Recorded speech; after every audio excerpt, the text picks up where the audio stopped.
அந்த 6வது படிக்கிற பையன் அவங்க அம்மா கிட்ட கோச்சிக்கிட்டு இனிமே உங்ககிட்ட நான் பேசவே மாட்டேன் அப்படின்னு சொல்லிட்டு நேரா வீட்டுல இருந்து வெளியில வந்திருக்கான். வெளியில அவனோட பாட்டி உட்காந்துருக்காங்க. பாட்டி பக்கத்துல போய் நின்றுருக்கான். பாட்டி கேட்டிருக்காங்க, நான் உனக்கு ஒரு கதை சொல்லட்டாடா. இவன் ஒண்ணு சொல்லுங்க அப்படின்னு சொன்னான். நீ 8 மாசத்துல பிறந்துட்ட, அதாவது குறை பிரசவத்துல பிறந்துட்ட அப்படின்னு சொல்லுவாங்க. நீ பிறந்த உடனே டாக்டர்லாம் நீ பிழைக்கிறது கஷ்டம்னு சொல்லிட்டாங்க. உடனே உங்க அம்மாவும் அப்பாவும் தலையில இடி விழுந்த மாதிரி ஒரு மூலையில உட்காந்துட்டாங்க.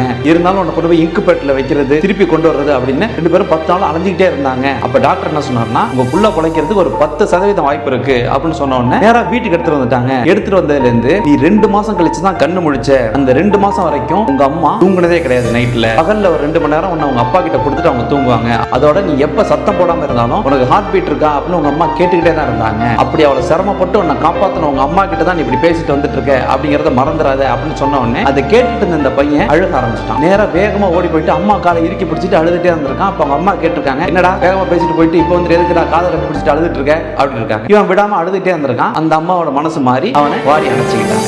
ஓர் சொல்லில் ஓர் உலகம் அம்மா, உலகெல்லாம் ஓர் சொல் அம்மா அப்படின்னு வைரமுத்து அவர்கள் ஒரு பாடல் எழுதிப்பாரு. அது எக்காலத்துக்கும் பொருந்தும்.